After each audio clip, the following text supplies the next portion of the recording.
پھر گیا کہ کہنے لگا بہن اب تو چل لے، باپ کے بچنے کی امید نہیں ہے، لگتا ہے اب وہ ختم، انتقال ہو جائے گا ان کا، آخری بار تجھے دیکھنا چاہتے۔ بیٹی روئی، رو کے کہتی میرے بھائی میں اب شوہر کی مرضی کے بغیر گھر سے قدم نہیں نکال سکتی۔ اللہ اکبر۔ بیٹا واپس گیا، باپ نے بیٹے کو خالی ہاتھ آتے دیکھا، کچھ سانسوں کا مہمان تھا، ہچکی لی، جسم سے روح نکل گئی، انتقال ہوا۔ لوگوں نے جنازہ تیار کیا، جب جنازہ تیار ہو گیا تو کچھ لوگوں نے کہا یار جیتے جیت نہ صحیح، کم سے کم مرنے کے بعد ہی بیٹی کے دروازے تک اس کا جنازہ لے چلو۔ کہاں لے کر کے گئے؟ بیٹی کے دروازے پہ جنازہ لے کر کے چلے، کہا جیتے جی نہ صحیح، مرنے کے بعد ہی بیٹی کے دروازے تک جنازہ لے کے چلو۔ صاحب جب جنازہ بیٹی کے دروازے پہ لایا گیا، دروازے کے باہر جنازہ تھا،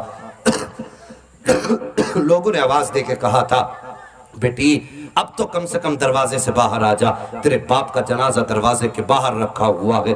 اتنا سنا بیٹی کی چیخ نکل گئی، رو کے کہنے لگی جب یہاں تک لائے ہو اتنی مہربانی کرو دروازے کے اندر تک میرے باپ کا جنازہ لا کے رکھ دو، اس لیے کہ میرے بعد شوہر کی اجازت نہیں ہے، میں دروازے سے باہر قدم نہیں نکال سکتی۔ جیسی اتنی بات بچی نے کہی ہے، لوگ آگے بڑھے، بچی کے جنازے کو، باپ کے جنازے کو اٹھایا اور بچی کے دہلیز پہ جا کے رکھا۔ صحن میں باپ کا جنازہ لایا گیا، بیٹی کی چیخ نکل گئی، روئی، آ کے اس کے بعد باپ کا ماتھا چوما اور اس کے بعد قدموں میں آئی، تلوے چومے اور اس کے بعد کہا تھا یا اللہ تو خوب جانتا ہے یہ میرے رشتہ دار کا جنازہ نہیں ہے، یہ میرے خاندانی کا جنازہ نہیں ہے، یہ میرے کوئی قریب کا تعلقات والا نہیں ہے، میرے مالک تو خوب جانتا ہے یہ میرے باپ کا جنازہ پڑا ہوا ہے، یہ اس کا جنازہ ہے جس نے لقمے لقمے کر کے بیٹی کو کھلایا تھا، یہ اس کا جنازہ پڑا ہے جس نے کاندھے پہ بٹھا کر کے مجھے چلنا سکھایا تھا، یہ اس کا جنازہ ہے میرے مالک جس نے مجھے سینے سے لگا کر کے پال پوس کے بڑا کیا تھا، لیکن میرے اللہ تو خوب جانتا ہے اس نے مجھے دیکھنے کے لیے بلایا، اے اللہ میں نہ جا سکی،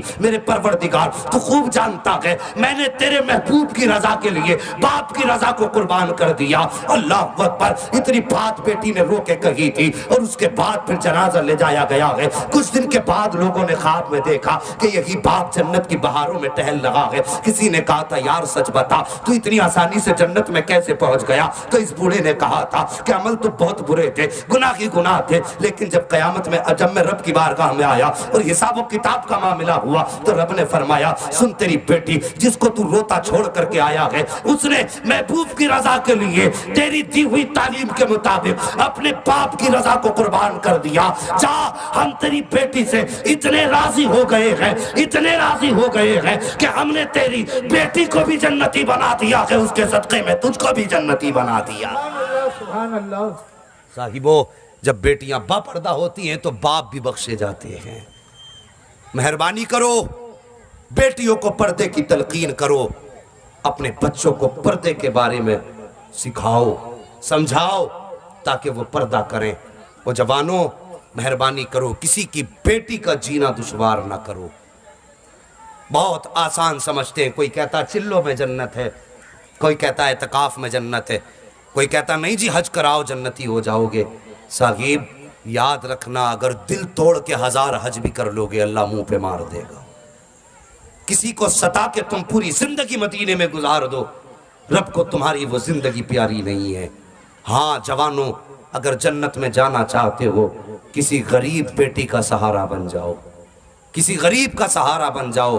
اور یار دولت کی نیت سے شادی مت کرو، یہ سوچ کے نکاح کرو گے کہ ہم اس سے نکاح کر لیں ہم امیر ہو جائیں گے تو اس وقت تک موت نہیں آئے گی اللہ جب تک تم کو بھکاری نہیں بنا دے گا۔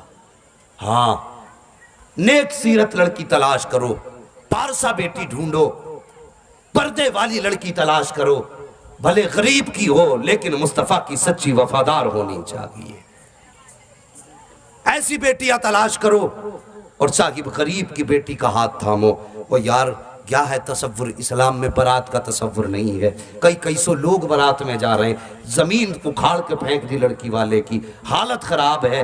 جیسی برات آنے کا وقت ہوتا ہے نا تو لڑکی والا پریشان ہوتا ہے، موسم کوئی بھی ہو ماتھے کا پسینہ صاف کرتا ہے، وہ کہتا پھرتا ہے یار کمی رہ جائے تو معاف کر دینا، کمی ہو جائے تو معاف کر دینا، یہ بیٹی والا ہوتا ہے۔ اور میری قوم کے جوانوں تم سے ایک بات اور کہہ کے گزر جانا چاہتا ہوں، میری بات سمجھ لیجئے، اگر کبھی بیٹی والے کے ہاں تمہاری دعوت دعوت ہو تو اپنے گھر پہ کھانا کھا کے جایا کرو اور تھوڑا بہت اس کا دل رکھنے کے لیے وہاں جا کے کھا لیا کرو.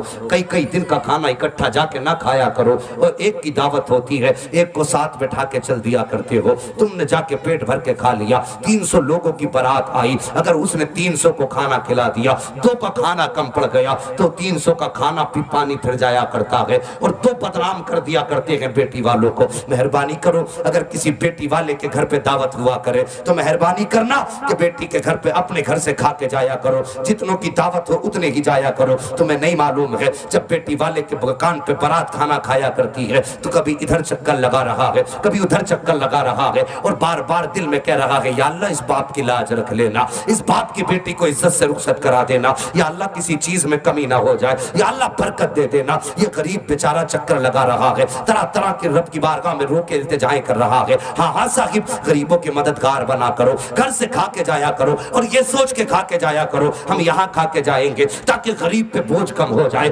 غریب پہ دباؤ کم ہو جائے. اور یار براتوں میں 500 لوگ لے کے نہ جاؤ, 300 لوگ لے کے نہ جاؤ, صرف اپنے بیٹے کو لے لے, 2-4 ذمہ دار لوگ لے لے اور لے کر کے کسی بہن بیٹی کے غریب کے دروازے پہ چلا جا اور جا کے کہہ دے کہ تیرے دروازے پہ میں برات لے کر کے نہیں آیا, مدینے والے مصطفیٰ کی سنت لے کر کے آیا ہوں. عزت کے ساتھ اپنے بیٹے کی بیٹی کا نکاح میرے بیٹے کے ساتھ کر دے, صرف بیٹی لے کر کے آ. میں یہ نہیں جانتا ہوں کہ جب تو غریب کی بیٹی کو خالی ہاتھ لے کر کے آئے گا تو یہ دنیا والے کیا کہیں گے, سماج والے کیا کہیں گے, معاشرہ کیا کہے گا, سوسائٹی کیا کہے گی. لیکن اتنا ضرور جانتا ہوں جب تو غریب کی بیٹی کو عزت سے اپنے گھر کی عزت بنائے گا اور وہ مسکرائے گی, خدا کی قسم تو گھر میں بعد میں آئے گا, مدینے والے کا سلام پہلے پہنچایا جائے گا. اگر چاہتے ہو مصطفیٰ راضی ہوں تو مصطفیٰ کی امت کی غریب بیٹیوں کے ساتھ اچھا برتاؤ کرو. اور یہ جو بلا چلی ہے نا مروجہ جہیز کی, اس بلا کو ختم کرو, صرف سنت کے مطابق جہیز دو تاکہ غریب بیٹیوں کا جینا دشوار نہ ہو, آسان ہو جائے. بات سمجھ گئے میری؟ اتنی باتیں جو میں نے کہی ہیں. فرمایا گیا لقد کان لکم فی رسول اللہ اسوۃ حسنہ, میرے محبوب کی زندگی تمہارے لیے بہترین نمونہ ہے. اپنے آپ کو محبوب کی زندگی کے سانچے میں ڈھالیے صاحب, سانچے میں ڈھالیے. جوانوں اپنے ہر کام میں مصطفیٰ کی رضا تلاش کرو, مصطفیٰ کو راضی کرنے کی کوشش کرو. یاد رکھو اگر مدینے والا راضی ہو جائے گا تو کعبے والا بھی راضی ہو جائے گا.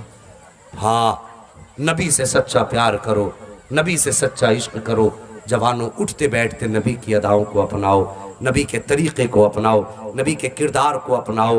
اور میں آج یہاں آیا ہوں, کاش ایسا ہو جائے میری اتنی دیر کی گفتگو کی کسی بھی جوان پہ اتنا اثر ہو جائے کہ وہ آقا کریم کی رضا کے لیے, اپنے رب کی رضا کے لیے اتنا عہد کر لے کہ ہم کسی سے جہیز مانگ کے,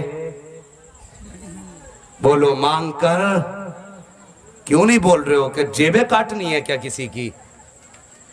جہیز مانگ کر نہیں لیں گے, اور جو لیں گے اللہ ان کا بیڑا غرق کرے گا. یہ بھی لکھ لینا. اگر تمہاری وجہ سے کوئی غریب رویا نا تو یہ مت سوچ لینا غریب لاوارث ہے, یہ مت سوچ لینا کوئی مفلس لاوارث ہے. خدا کی قسم میرے نبی نے فرمایا جس کا کوئی وارث نہیں اس کا مدینے والا مصطفیٰ وارث ہے.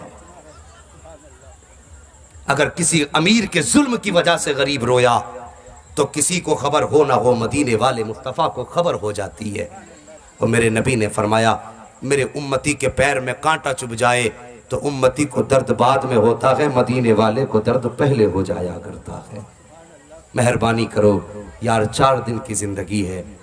آج آئے دن مسجدوں سے جنازوں کے اعلان ہوتے ہیں, کوئی کہتا فلاں نہیں رہا, کوئی کہتا فلاں نہیں رہا. ایک دن وہ بھی آئے گا کہ لوگ ہمارا نام لے کے مسجد سے کہیں گے آج فلاں نہیں رہا ہے.